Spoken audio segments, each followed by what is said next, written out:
Welcome to the deep dive. We're jumping right into a pretty dense geopolitical brief today. It covers just 24 hours, May 25th to May 26th, 2025 GMT. Yeah, a really packed window of time. And our mission here, really for you, is to take this snapshot, this brief, and kind of unpack the key developments, maybe find some surprising links, and figure out what it all actually means. Absolutely. This brief touches on, well, everything. Conflicts, diplomacy, trade dramas, new tech, shifting power balances, all crammed into one day. And the first thing you notice, honestly, is just how volatile things feel right now, how connected everything is. That's the key takeaway, isn't it? Interconnectedness. Things happening in one corner of the world definitely ripple outwards. This brief is a great lens for seeing that constant flux. Okay, so let's dive in. The brief itself lists about 25 significant developments. To make sense of it all, we've grouped them by theme. And a major theme, unsurprisingly perhaps, is conflict. Ongoing conflicts, evolving conflicts.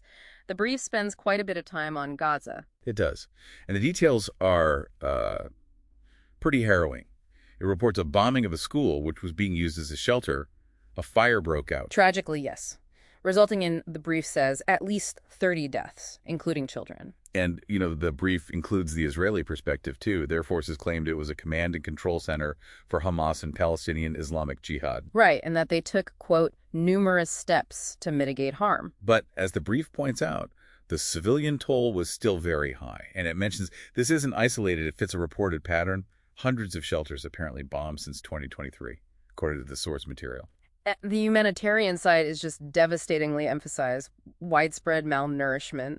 The brief even details a 5-month-old baby's fight for survival. Yeah, and it quotes the World Food Program warning about, over 70,000 children at risk of severe malnutrition. With dozens, it says, having already succumbed to starvation. It even names one child, Mohammed Yassin, 4 years old, who died from hunger. And the brief explicitly links these deaths from hunger to the occupation, preventing adequate food and medical aid getting in.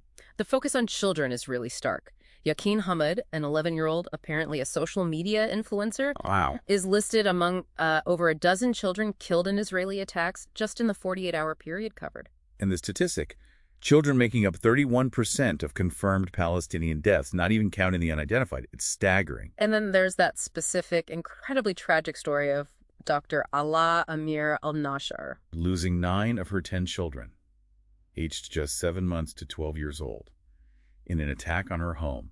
It's hard to even comprehend. It really is. And again, these are the difficult details presented directly in the source material we're analyzing here. So, diplomatically, what's happening? Spain is mentioned. Yes, the brief notes, Spain is pushing for international sanctions on Israel. And they also hosted a meeting, quite significant, with ministers from 20 European and Arab nations. Trying to find common ground. Exactly. Seeking consensus for a two-state solution, an end to the war. But not everyone feels diplomacy is working. The brief mentions the Palestinian Mujahideen movement. Right. They put out a statement, according to the brief, condemning what they termed international silence and Arab failure. And they specifically called out the U.S. administration and President Trump, holding them fully responsible. It's really important for us to state here, especially with such a charged situation, we are relaying the information, the different claims and perspectives as they appear in this brief. We're not endorsing any viewpoint ourselves. Understood. There's also a security incident mentioned, linked to the tensions. Yes. A dual U.S.-German citizen, Joseph Neumeyer, charged with attempting to firebomb the U.S. Embassy in Tel Aviv back on May 19th. He apparently approached with Molotov cocktails. And the brief frames this how? As an example of potential radicalization stemming from the conflict and just the persistent security threat that diplomatic posts face in tense regions. So, putting that whole Gaza section together, Yeah. What's the bigger picture that the brief paints for you?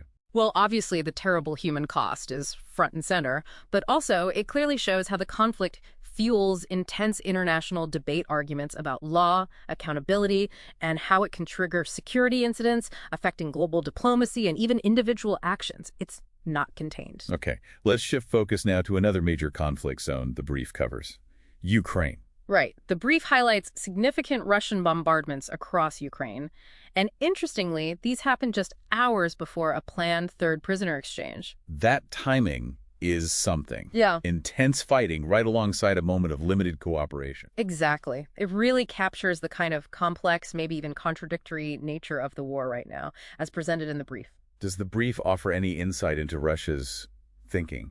their strategy. It does cite external analysis, like from the BBC's Steve Rosenberg, suggesting the Kremlin might be playing for time, kind of deflecting serious peace talks. Implying they're focused more on military goals, strategic patience. That seems to be the perception conveyed in the brief, yeah. That maybe a negotiated peace feels quite distant from their perspective right now. And there's a human element mentioned too, isn't there? Something about informants. Yes, quite fascinating. A Russian couple living in Ukraine reportedly became informants for Kyiv, sharing information about Russian troop movements in their area. Wow, that shows a different side. Internal opposition, maybe? It certainly highlights that possibility, doesn't it? The complex human choices people make within these huge geopolitical conflicts. So you have the military pressure, the sort of strategic maneuvering, and then these individual acts of resistance. It's a really multifaceted picture, the brief paints of the Ukraine war in this 24-hour snapshot. And from these specific conflicts, the brief then seems to broaden its lens to look at another major force shaping events, what it describes as disruptive U.S. foreign policy under President Trump, and its effects both globally and domestically. Yeah, this part was interesting. Trump's comment about Putin, calling him crazy after major Russian attacks in Ukraine. The brief flags that as a notable shift, doesn't it?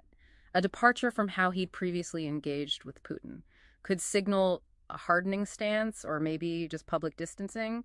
It's hard to say definitively from just that. And then there's trade, the EU tariff situation. Right. Trump apparently extended the talks with the EU after threatening these huge 50% tariffs that were supposed to start in June. And the brief notes this came after a request from the EU chief, Ursula von der Leyen. Which, the source suggests, highlights the sort of transactional nature of Trump's trade policy.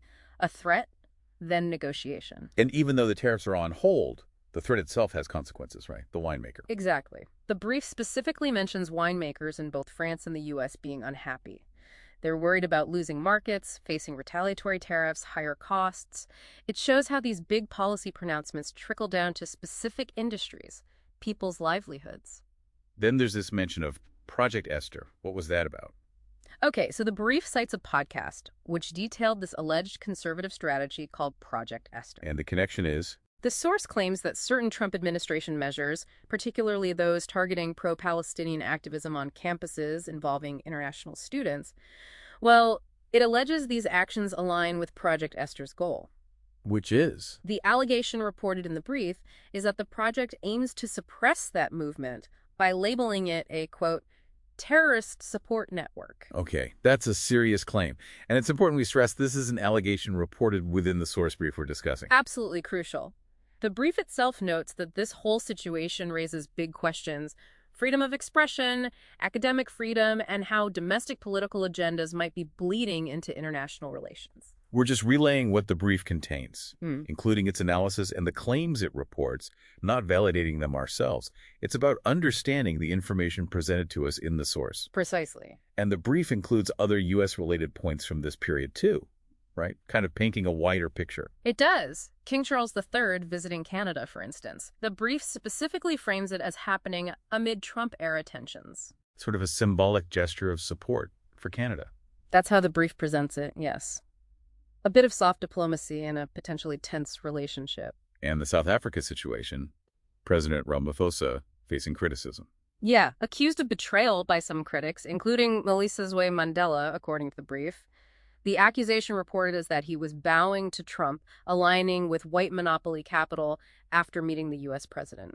So, domestic politics in South Africa getting tangled up with international alignment and U.S. relations. The brief definitely frames it that way. Domestic divisions with real international implications, questions of sovereignty, economic direction. What else? Something about Chinese students.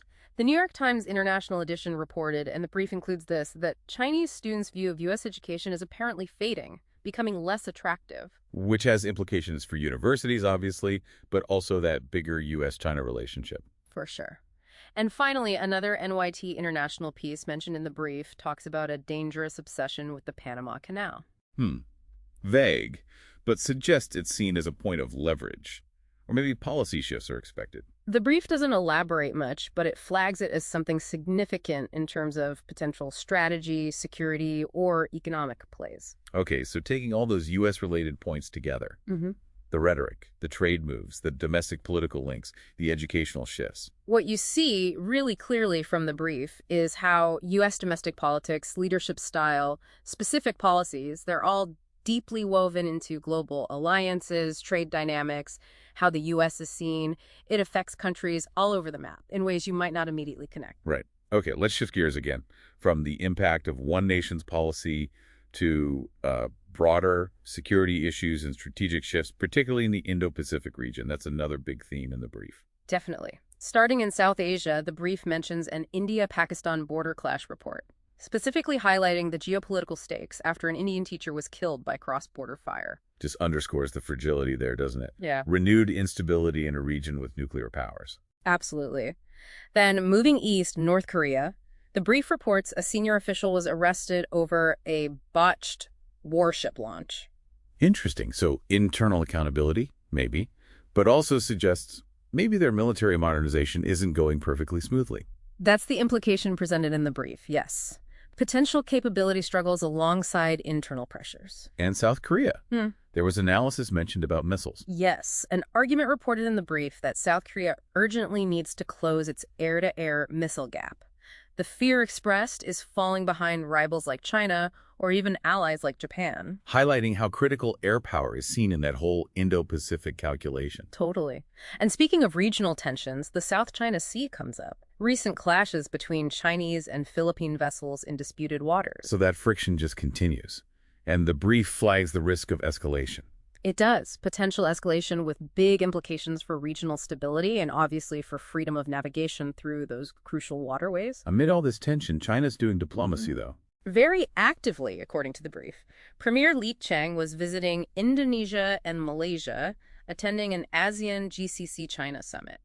And the goal there, as the brief presents it. Expanding cooperation, strengthening ties, especially with emerging economies, building solidarity within the global south, promoting multilateral trade, win-win results. That's the language used.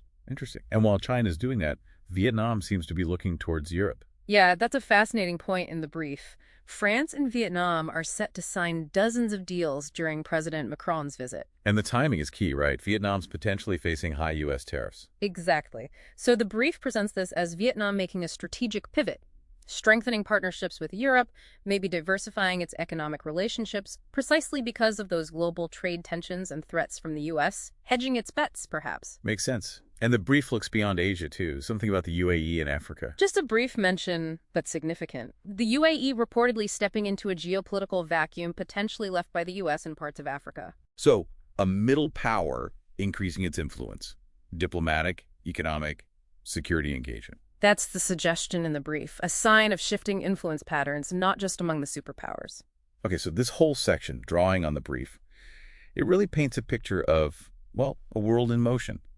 Security driving strategy, new partnerships forming, countries adapting, that multipolar world really coming into focus. Precisely. And finally, the brief rounds off with a couple of broader global trends.